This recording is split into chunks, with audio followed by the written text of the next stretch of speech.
Hello കൂട്ടുകാരെ, എല്ലാവർക്കും നിജോസ് വേൾഡിൻ്റെ പുതിയൊരു വീഡിയോയിലേക്ക് സ്വാഗതം. എല്ലാവരും സുഖമായിട്ടിരിക്കുന്നെന്ന് വിശ്വസിക്കുന്നു. ഞങ്ങളിവിടെ സുഖമായിട്ടിരിക്കുകയാണ്. അപ്പോൾ എല്ലാവരും സന്തോഷത്തോടെയും ആരോഗ്യത്തോടെയും ഒക്കെ ഇരിക്കുക കേട്ടോ.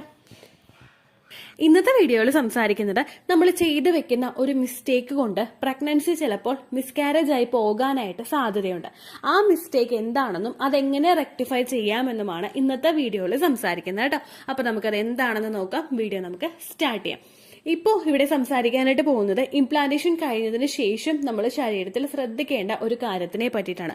നമ്മളെല്ലാവരും പ്രഗ്നൻസിയുടെ ഒരു ട്രീറ്റ്മെന്റ് എടുക്കുമ്പോഴേക്കും പലതരത്തിലുള്ള കാര്യങ്ങൾ നമ്മൾ ചെയ്യാറുണ്ട്. മെഡിസിൻസ് കൃത്യമായിട്ട് എടുക്കാറുണ്ട്.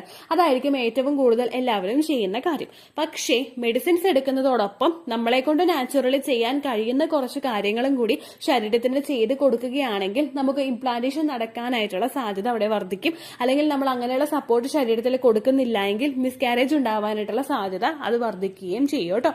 ഏറ്റവും കൂടുതൽ നമ്മുടെ ഈ ഒരു മോഡേൺ ഒരു സിറ്റുവേഷനിൽ മോഡേൺ ലൈഫ് സ്റ്റൈൽ അനുസരിച്ച് മറ്റുള്ള നമ്മുടെ പൂർവികരെ പോലെയായിട്ടുള്ള ഒരു സിറ്റുവേഷൻ അല്ല നമുക്കുള്ളത്. നമ്മുടെ ലൈഫ് സ്റ്റൈലിൽ വരുന്ന വ്യത്യാസങ്ങൾ കൊണ്ടും നമ്മുടെ ഫുഡ് കഴിക്കുന്നതിൽ വരുന്ന വ്യത്യാസങ്ങൾ കൊണ്ടും നമ്മളിൽ പലർക്കും ഇംപ്ലാന്റേഷൻ നടക്കുന്നതിന്റെ ആ സമയത്ത് തന്നെ മിസ്കാരേജ് ഉണ്ടാവാനായിട്ടുള്ള ചാൻസസ് കൂടുതലാണ്.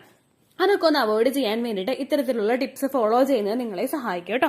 ഇവിടെ സംസാരിക്കാനായിട്ട് പോകുന്നത് നമുക്ക് ഏർലി സ്റ്റേജിൽ തന്നെ ഉണ്ടാകുന്ന ബ്രീത്തിങ് ഇഷ്യൂസ്, അല്ലെങ്കിൽ നമുക്ക് ശ്വാസമടക്കാൻ ബുദ്ധിമുട്ടോട് കൂടിയിട്ട് നമ്മൾ എന്തെങ്കിലും ജോലികൾ ചെയ്യുന്നത് എങ്ങനെ നമ്മുടെ ആ ഒരു പ്രഗ്നൻസിയെ അഫക്ട് ചെയ്യുന്നു എന്നതിനെ പറ്റിയിട്ടാണ്. നമ്മുടെ കുഞ്ഞ് ഇംപ്ലാന്റേഷൻ കഴിഞ്ഞിട്ട് ഫെർട്ടിലൈസ്ഡ് ആ ഒരു ഇംപ്ലാന്റേഷൻ നടന്നു കഴിഞ്ഞ് കഴിഞ്ഞാൽ പിന്നീട് അങ്ങോട്ടേക്ക് കുഞ്ഞ് ശ്വസിച്ചു തുടങ്ങുന്നതും കുഞ്ഞ് ജീവിച്ചു തുടങ്ങുന്നതും നമ്മളിലൂടെയാണ്. നമ്മളിലുള്ള ഓക്സിജനും നമ്മളിലുള്ള വിറ്റമിൻസും ഒക്കെ അബ്സോർബ് ചെയ്തും എത്തിച്ചു കൊടുത്തിട്ടുമാണ് നമ്മുടെ ശരീരം കുഞ്ഞിനെ പരിപാലിച്ചു പോരുന്നത്. കുഞ്ഞ് ശരീരത്തിനകത്ത് ബ്രീത്ത് ചെയ്യുന്നില്ല. ആ സപ്പോർട്ടൊക്കെ കിട്ടുന്നത് നമ്മുടെ ഒരു പൊക്കിൾ കൊടി വഴിയാണ്. നമ്മൾ പ്രഗ്നൻസിയുടെ സമയത്ത് നമ്മൾ ബ്രീത്ത് ചെയ്യുന്നുണ്ടല്ലോ. ഈ ബ്രീത്ത് ചെയ്യുന്നത് നോർമലി ബ്രീത്ത് ചെയ്യുന്നതിനേക്കാളും കൂടുതലായിട്ടുള്ള ഒരു കൗണ്ടിലാണ് നമ്മൾ ബ്രീത്ത് ചെയ്യുന്നത്. അതായത് ഓക്സിജൻ റിക്വയർമെന്റ് നമുക്ക് ഏർലി സ്റ്റേജിൽ വളരെയധികം കൂടുതലാണ്. ഓക്സിജൻ ഇല്ലാതെ നമുക്ക് ആർക്കും ജീവിക്കാൻ പറ്റില്ല. പക്ഷെ പ്രഗ്നന്റ് ആകുന്ന സമയത്ത് നമുക്ക് വേണ്ടുന്ന ഓക്സിജന്റെ അളവ് കൂടുതലാണ്. കാരണം നമ്മളിൽ ആ ഒരു ഓക്സിജൻ കൂടുതലായിട്ട് കിട്ടിയിട്ട് അത് നമ്മളുടെ ശരീരത്തിൽ എത്തിക്കഴിഞ്ഞാൽ ആ ഓക്സിജൻ റിച്ച് ആയിട്ടുള്ള ഒരു ബ്ലഡ് സർക്കുലേഷൻ കുഞ്ഞിലോട്ട് എത്തുകയുള്ളൂ. കുഞ്ഞിലോട്ട് ഈ ഒരു ബ്ലഡ് സർക്കുലേഷനിൽ ഓക്സിജന്റെ കണ്ടന്റ് കുറയുകയാണെങ്കിൽ അത് ഏർലി സ്റ്റേജിൽ തന്നെ മിസ്കാരേജ് ഉണ്ടാവുന്നതിന് കാരണമാവുന്നു. മിസ്കാരേജ് പലതരത്തിലുള്ള റീസൺസ് കൊണ്ട് നമുക്ക് സംഭവിക്കാം.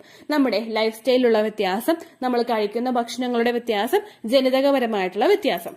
ലൈഫ് സ്റ്റൈലിൽ വരുന്ന വ്യത്യാസത്തിൽ നമ്മൾ അൺഹെൽത്തി ആയിട്ടുള്ള ലൈഫ് സ്റ്റൈൽ ഫോളോ ചെയ്യുന്നത്, നമ്മൾ എക്സസൈസ് ചെയ്യാതിരിക്കുന്നത്, നമ്മൾ ജങ്ക് ഫുഡ് കഴിക്കുന്നത്, അല്ലെങ്കിൽ നമ്മൾ ഭക്ഷണം ഒട്ടും തന്നെ ശ്രദ്ധിക്കാത്തത്, ഇങ്ങനെയുള്ള പല കാര്യങ്ങൾ കൊണ്ട് നമുക്ക് കെമിക്കൽ എക്സ്പോഷർ കൂടുന്നത് കൊണ്ടൊക്കെ മിസ്കാരേജ് ഉണ്ടാകാം. ഇതിൽ ജനറ്റിക് ആയിട്ടുള്ള റീസൺസ് നമുക്ക് കൺട്രോൾ ചെയ്യാൻ പറ്റാത്ത, നമ്മുടെ ലിമിറ്റിൽ വരാത്ത കാര്യങ്ങളാണ്. ഫസ്റ്റത്തെ ഒരു ലൈഫ് സ്റ്റൈൽ ഫാക്ടേഴ്സും അതുപോലെ ഡയറ്ററി ഫാക്ടേഴ്സും നമുക്ക് കൺട്രോൾ ചെയ്ത് കൊണ്ടുപോകാനായിട്ട് സാധിക്കുന്നതേ ഉള്ളൂ. നമ്മളിൽ ഉണ്ടാകുന്ന പ്രഗ്നൻസിയുടെ സ്റ്റാർട്ടിംഗ് സ്റ്റേജിൽ ഉണ്ടാകുന്ന ബ്രീത്തിങ് ഇഷ്യൂസ് അല്ലെങ്കിൽ ബ്രീത്തിങ് ട്രബിൾസ് പലർക്കും മിസ്കാരേജ് ഉണ്ടാക്കുന്നു എന്ന് ഒരു പഠനങ്ങൾ നടത്തിയതിൽ കണ്ടുപിടിച്ചിട്ടുണ്ട്. ഈ ഒരു സിറ്റുവേഷൻ നമ്മൾ അവോയ്ഡ് ചെയ്യണമെങ്കിൽ നമ്മൾ ഇംപ്ലാന്റേഷൻ നടക്കുന്ന സമയങ്ങളിൽ ശരീരത്തിന് കുറച്ചുകൂടി കെയർ കൊടുക്കണം.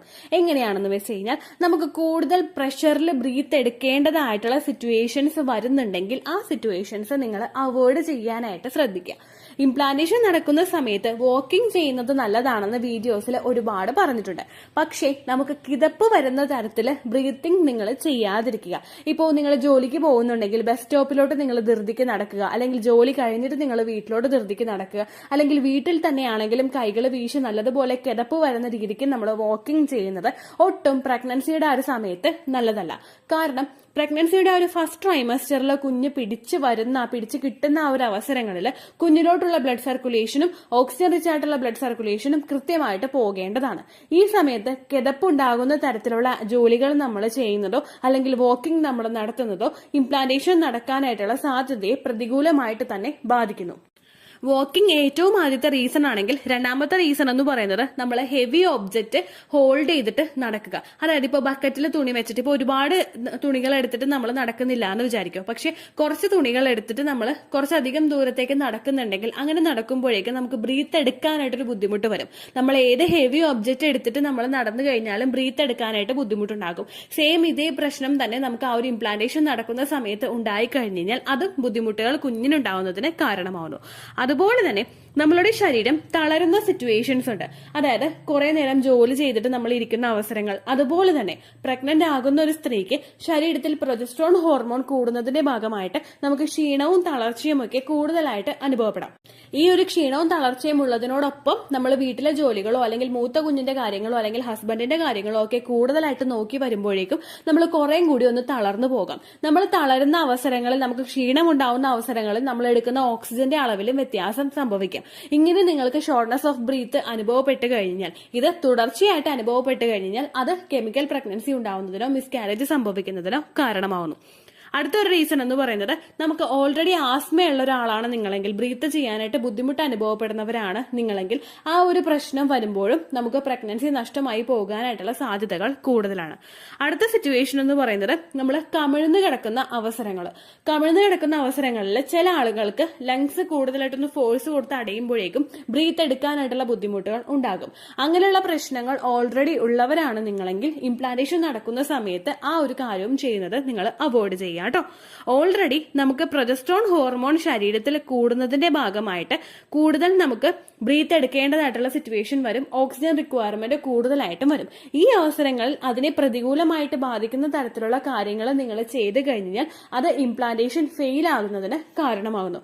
അതുകൊണ്ട് തന്നെ ഷോർട്ട്നെസ് ഓഫ് ബ്രീത്ത് നമുക്ക് അനുഭവപ്പെടാനായിട്ടുള്ള, ഷോർട്ട്നെസ് ഓഫ് ബ്രീത്ത് നമുക്ക് ഉണ്ടാകുന്നതായിട്ടുള്ള സിറ്റുവേഷൻസ് ഏതൊക്കെയുണ്ടോ ആ സിറ്റുവേഷൻസ് ഒക്കെ നിങ്ങൾ കംപ്ലീറ്റ് ആയിട്ട് അവോയ്ഡ് ചെയ്യാം കേട്ടോ. പലരും പ്രഗ്നൻസിയുടെ ഒരു തുടക്കത്തിൽ തന്നെ ചെയ്തു വെക്കുന്ന മിസ്റ്റേക്ക് ആണ് ഇങ്ങനെയുള്ള കാര്യങ്ങൾ കേട്ടോ. അപ്പൊ ഇതൊക്കെ നിങ്ങൾ അവോയ്ഡ് ചെയ്യാനായിട്ട് പ്രത്യേകം ശ്രദ്ധിക്കുക. ഇനി ഈ ഒരു ഷോർട്ട്നെസ് ഓഫ് ബ്രീത്ത് ഒരു പോയിന്റിൽ മാത്രം വരുന്നുണ്ടെങ്കിൽ അത് മിസ്കാരേജിന് കാരണമാകുമോ എന്ന് വിചാരിച്ചു കഴിഞ്ഞാൽ ഒരിക്കലും അതും കാരണം നിങ്ങൾക്ക് മിസ്കാരേജ് ഉണ്ടാവില്ല. പക്ഷെ കണ്ടിന്യൂസ് ആയിട്ട് നിങ്ങൾ ഈ ഒരു ആക്ടിവിറ്റി ചെയ്തുകൊണ്ടിരിക്കുകയാണെങ്കിൽ, അതായത് കിടപ്പുണ്ടാക്കുന്ന രീതിക്ക് നമ്മൾ നടക്കുക, അല്ലെങ്കിൽ ഒരുപാട് വെയിറ്റുള്ള ഒബ്ജക്റ്റ് എടുത്തിട്ട് നമ്മൾ നടക്കുക, അങ്ങനെയുള്ള കാര്യങ്ങളൊക്കെ കണ്ടിന്യൂസ് ആയിട്ട് ചെയ്തു കഴിഞ്ഞാൽ മാത്രമേ അത് നിങ്ങളുടെ ശരീരത്തിനെ ബാധിക്കുകയുള്ളൂ. ഒന്നോ രണ്ടോ തവണ നിങ്ങൾ ഒരു ദിവസത്തിൽ ഒരു തവണ മാത്രം ചെയ്തു എന്ന് വിചാരിച്ചിട്ട് അതൊരിക്കലും നിങ്ങളെ അഫക്ട് ചെയ്യില്ല കേട്ടോ.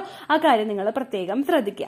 ഇനി ആരൊക്കെ ഇത് ഫോളോ ചെയ്യണം എന്ന് വിചാരിച്ചു കഴിഞ്ഞാൽ, ഒരുപാട് നാളുകളായിട്ട് പ്രഗ്നൻസി ട്രീറ്റ്മെന്റ് എടുക്കുന്നവരെ ഇങ്ങനെയുള്ള കുഞ്ഞു കുഞ്ഞു കാര്യങ്ങളൊക്കെ ശ്രദ്ധിക്കുന്നത് നല്ലതായിരിക്കും. എന്നാൽ വിവാഹം കഴിഞ്ഞിട്ട് അടുത്ത മാസത്തിൽ പ്രഗ്നൻസി നോക്കുന്നവരൊക്കെ ഇതൊന്നും ശ്രദ്ധിക്കേണ്ട ആവശ്യമില്ല കേട്ടോ. കാരണം നാച്ചുറലി നിങ്ങൾക്ക് പ്രഗ്നൻസി ആയിക്കോളും.